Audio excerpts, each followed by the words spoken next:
Hello दोस्तों ये one plus का वन प्लस 9 है। इसमें दो मॉडल आते हैं, वन प्लस 9 प्रो और वन प्लस 9 5G। तो ये जो हम मॉडल ठीक कर रहे हैं वन प्लस 9 है और ये स्टार्टिंग पर ही अटका हुआ है, यानी कि जो आप देख रहे हैं स्क्रीन पर, इसको कितने भी घंटे आप रखा रखें, चार्जिंग पे लगा के छोड़ दें, ये इसी लोगों पे ही घूमता रहेगा, उससे आगे नहीं बढ़ता है।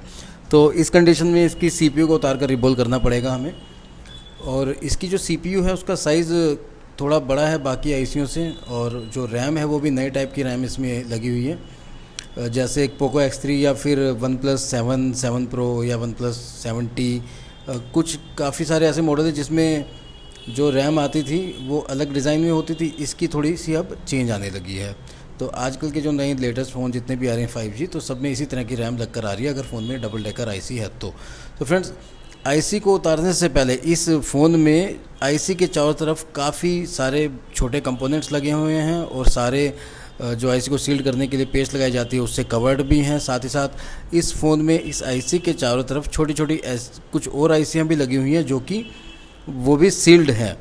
तो सबसे ज़रूरी चीज़ जो है इस फ़ोन की आईसी को उतारने के लिए वो ये कि आईसी के चारों तरफ सभी कंपोनेंट्स और जालियों को हमने अच्छे से कवर करना है। आपने देखा है, अभी हमने थोड़ी देर पहले वीडियो में जो छोटी आईसी थी उनके ऊपर अलग से आईसी को ठंडा रखने वाली सिल्वर टेप लगाई, वो भी 3-4 लेयर करके, और उसके बाद फिर आईसी के चारों तरफ जो फ़ोन को ठंडा रखने के लिए शील्ड लगी होती है, उस शील्ड के ऊपर भी हमने सिल्वर टेप लगाई है, और फिर उसके ऊपर एक फाइबर टेप लगाई है।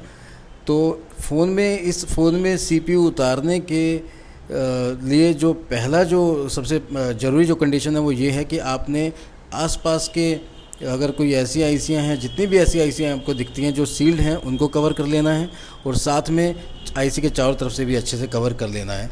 इसका कारण ये है क्योंकि इस फ़ोन में जो आईसी में मतलब इस आईसी को जिस ब्लैक ग्लू से सील्ड किया गया है वो काफ़ी हार्ड है, और इस आईसी को उतारने के लिए थोड़ा मशीन का टेम्परेचर थोड़ा ज़्यादा देर तक हमें इसके ऊपर रखना पड़ता है, और साथ ही साथ मशीन का जो टेम्परेचर है वो भी हमें लगभग 360 तो कम से कम रखना ही रखना है। 360 से 65-70 तक रख सकते हैं, लेकिन 360 रखें। थोड़ा सा टाइम मतलब कुछ सेकंड एक्स्ट्रा हीट करना पड़ता है, लेकिन उससे आईसी सेफ़ रहेगी, ख़राब नहीं होती है। ठीक है फ्रेंड, तो अब इस आईसी को उतारने के लिए हमने पेस्ट भी उतनी ही यूज़ की है जितनी ज़रूरत है। और पेस्ट कुछ आपने वीडियो देखी होगी कि कुछ लोग बिना पेस्ट डाले भी आईसी को उतार देते हैं, लेकिन पेस्ट डालना बड़ी आईसी में पेस्ट डालना ठीक रहता है, क्योंकि जैसे हम एक साइड से आईसी को उतारना शुरू करते हैं तो पेस्ट मेल्ट होकर नीचे तक चली जाती है और आईसी को गर्म होने में हेल्प करती है, पूरी आईसी को एक साथ गर्म होने में। तो इसकी रैम को हमने उतार लिया है। हीट का जो टेम्परेचर रखा था हमने 360 पे रखा था। ठीक है, 360-70 आप रख सकते हैं, क्योंकि इसमें एक्स्ट्रा हीट करना पड़ता है। रैम उतारने के बाद सेम टेम्परेचर पे हमने CPU को भी उतारना है। CPU उतारने का जो आइडिया मिलेगा, वो जो ऊपर बॉल्स हैं वो चारों तरफ से अच्छी तरह से मेल्ट होनी चाहिए। मेल्ट हो जाए तो उससे एक अंदाज़ा मिलता है कि CPU चारों तरफ से बराबर गर्म हो गई है। उसके बाद उसको CPU को उतार लेना है। और CPU उतारने से पहले आपने देखा था कि हमने CPU के चारों तरफ सारी जो पेस्ट थी उनको काटा था, ताकि CPU के साथ CPU को उतारते टाइम कोई भी कंपोनेंट उसके साथ बाहर ना आ जाए। देखिए, इस तरह की CPU में आसपास में काफ़ी सारी कॉइल्स, फिल्टर और रेजिस्टेंस और कैपेसिटर्स लगे होते हैं। तो उन सभी का आपने खास ध्यान रखना है कि अगर आईसी उतारते टाइम कोई भी कंपोनेंट हटता है तो ध्यान रखना है, उसको वापस लगाना ही है।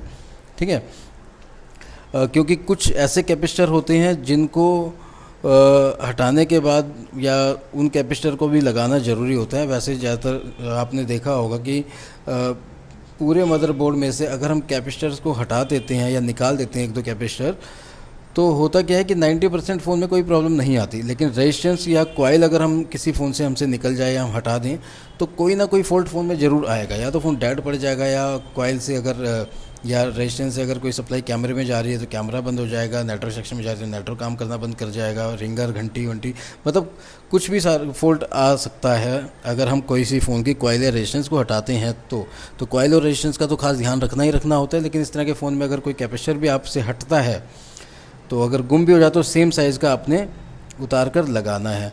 तो फ्रेंड्स, आईसी के उतारने के बाद हमने आईसी के पैड को साफ़ कर लिया है आयरन से, और साथ में डिसऑर्डर वायर से। उसके बाद आईसी को क्लीन करना है। तो इससे पहले भी ये जो आईसी इसमें निकली है ये सैमसंग के फ़ोन में भी होती है। सैमसंग S21 FE एक मॉडल आता है, उसमें भी है। मैंने अभी लास्ट टाइम इसको रिपेयर किया था, सेम आईसी थी, तो उस टाइम पर मेरे पास सेम जाली नहीं थी। इस बार मैंने CPU रिवॉल्व करने के लिए सेम जाली मंगवा ली है, जिससे कि CPU को रिवॉल्व करना काफ़ी ईजी हो गया। क्योंकि अगर आपके पास सेम जाली नहीं है तो भी रिवॉल्व हो जाती है यूनिवर्सल जाली से।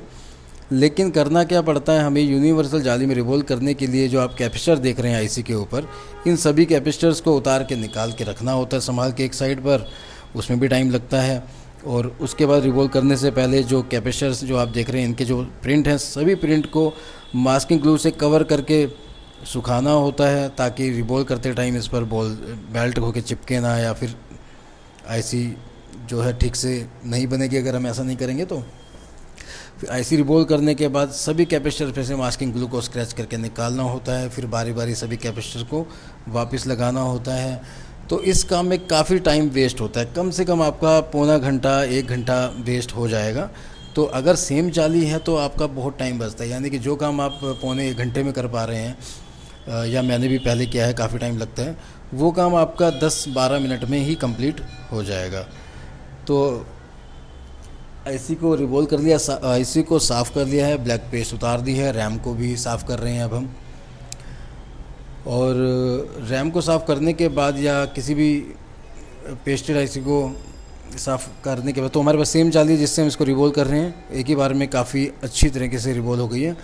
तो रैम वगैरह या किसी भी सील्ड आईसी को उतारते हैं तो उतारने के बाद कुछ प्रिंट्स जो है काले पड़ जाते हैं, अगर आप उनको अच्छे से साफ़ नहीं करोगे तो रिवॉल्व करने के टाइम पर बॉल्स तो बन जाएंगी, लेकिन वो बॉल्स जो है आईसी के पैड्स पर चिपकेंगी नहीं, तो मेहनत डबल हो जाती है या बार बार रिवॉल्व करना पड़ जाता है। तो आईसी हमारी बहुत ही बढ़िया तरीके से रिवॉल्व हो गई है। अब हम साथ ही साथ रैम को भी रिवॉल्व कर लेते हैं।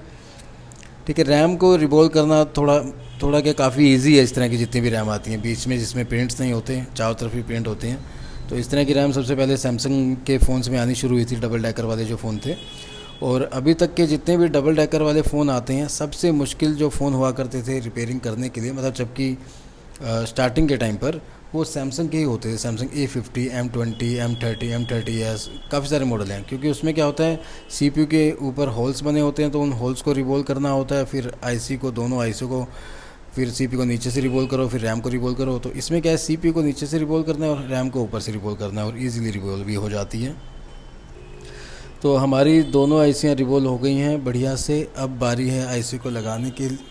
तो आईसी लगाने से पहले हमने सभी पैड्स को दोबारा ध्यान से देखा, कोई डस्ट या कोई कचरा तो नहीं पड़ा है जो कि किसी आईसी के पैड बॉल को किसी पैड से कनेक्ट करने से ना रोके। तो इसलिए काफ़ी ध्यान से हमने सारी सफाई करने के बाद फ्लक्स पेस्ट लगाकर उसको हल्का सा पहले ही मेल्ट कर दिया।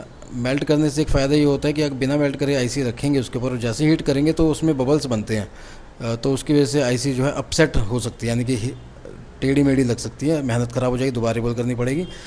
तो आईसी को अब लगाने के टाइम पर जो हम टेम्परेचर रख सकते हैं वो 340 या 350 भी आप रख सकते हो, लेकिन अगर 360 भी रखते हैं तो उसमें भी कोई डरने वाली बात नहीं है। क्योंकि आईसी अगर उतरने के टाइम पर जितनी हीट वो झेलती है उतने पे अगर ख़राब नहीं हुई तो लगाने के टाइम पर तो बिल्कुल भी ख़राब नहीं होगी, तो टेंशन वाली बात नहीं है। आईसी लगा दी है, रैम को लगा देते हैं। देखिए फ़ोन तो हमारा ऑन ही था, तो इसमें हमें कोई मीटर से सप्लाई रीडिंग वीडिंग कुछ चेक नहीं की, सीधा हमने CPU को उतारा और CPU को रिवॉल्व कर दिया है। उसके बाद CPU को लगा दिया है और रैम को लगा रहे हैं। रैम को अच्छे से लगाने के बाद हिला दिया। हिलाने से क्या होता है कि कंफर्म हो जाता है कि रैम या CPU जो भी हम आईसी लगा रहे हैं वो ठीक से बैठ जाती है। तो फ्रेंड्स, चारों तरफ से आप देख रहे हैं कितना अच्छे से हमने कवर किया था CPU पे काम करने के लिए। तो अब हम इसको चेक करेंगे। तो पहला तो यही चीज़ हमें देखनी है कि फ़ोन CPU रिवॉल्व करने के बाद ऑन होता है कि नहीं, क्योंकि पहली तो यही एक कंडीशन अटकी होती है अगर आप किसी भी फ़ोन की CPU करते हैं तो, क्योंकि CPU का साइज़ काफ़ी बड़ा है। उतरते टाइम सील्ड होती है तो उतरते टाइम हीट भी काफ़ी देनी पड़ती है, तो चांस होता है ख़राब होने का। तो फ़ोन हमारा ऑन हो गया, पहला स्टेप क्लियर है। अब देखते हैं आगे बढ़ता है या नहीं। अगर फ्रेंड फ़ोन काफ़ी टाइम लेता है बढ़ने में आगे, अगर ये CPU करने के बाद भी सेम कंडीशन दिखाता है तो आपने एक फ़ोन को हार्ड रीसेट ज़रूर करना है। उसके बाद आपने चेक करना है वो आगे ज़रूर बढ़े।